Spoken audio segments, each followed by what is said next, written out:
Irmãos e irmãs, bom dia. Hoje, sexta-feira, nós vamos mais uma vez nos reservar um tempinho para buscar a palavra de Deus para nós nesse dia, que é de São Lucas, capítulo 19, de versículos 45 a 48. O Senhor esteja convosco, Ele está no meio de nós. Proclamação do Evangelho de Jesus Cristo segundo Lucas. Glória a vós, Senhor.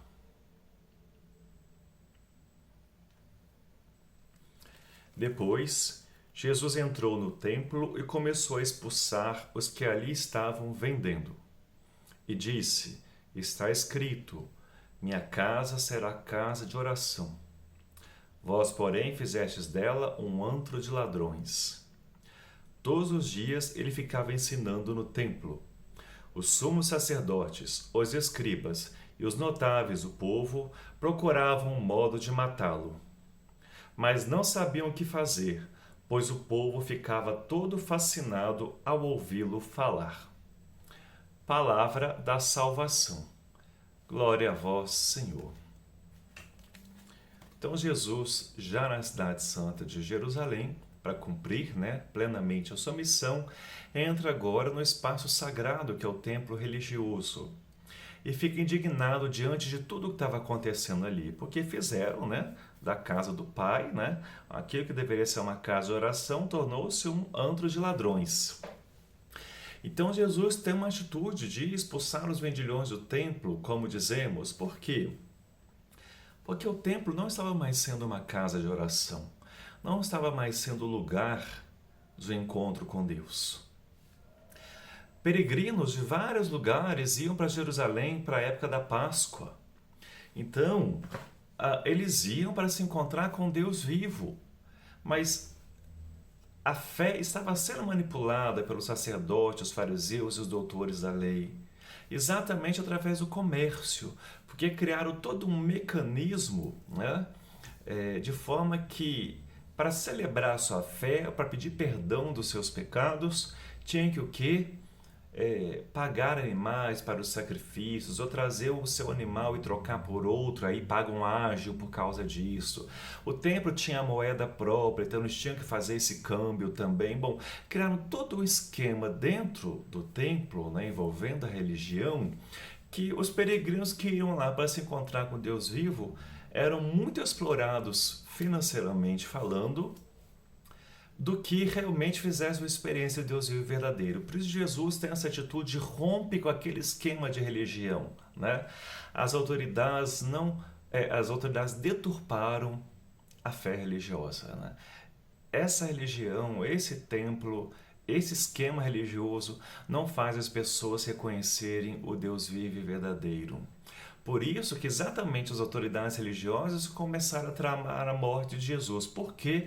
Porque Jesus denuncia a injustiça deles. Jesus denuncia a exploração deles.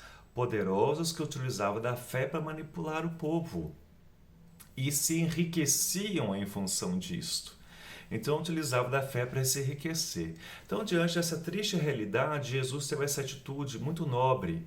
E Ele está nos mostrando, se quisermos conhecer o Deus vivo e verdadeiro, precisamos ir aonde? Encontrar o próprio Cristo. Jesus é o caminho, a verdade e a vida, irmãos e irmãs.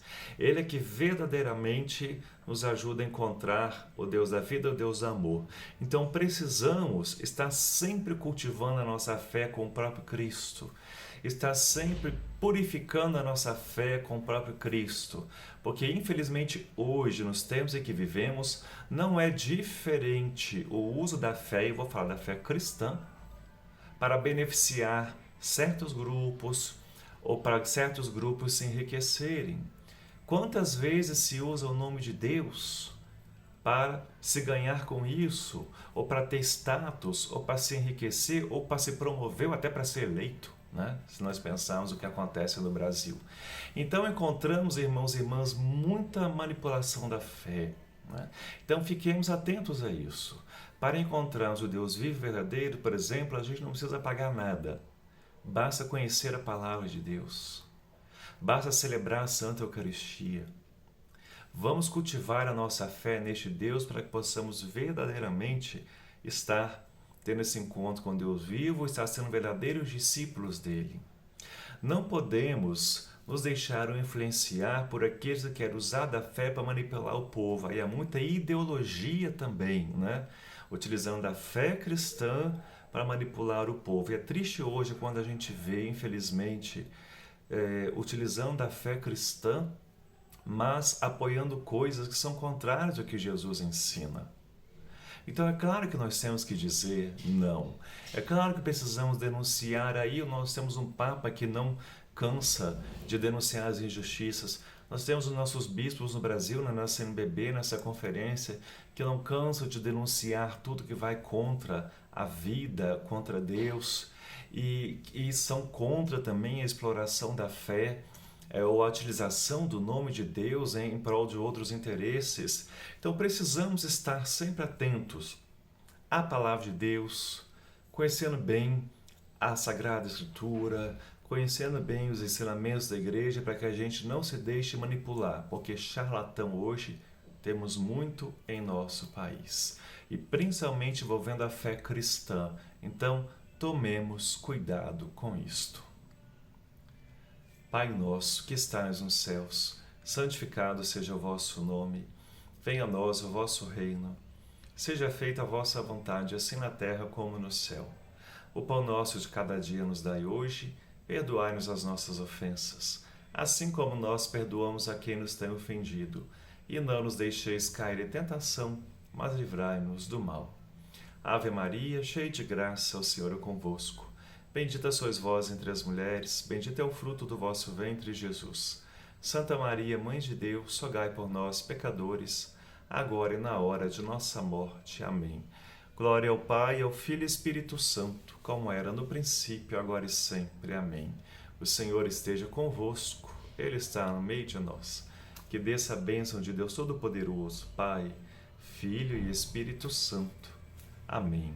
Um abraço fraterno, boa sexta-feira para você.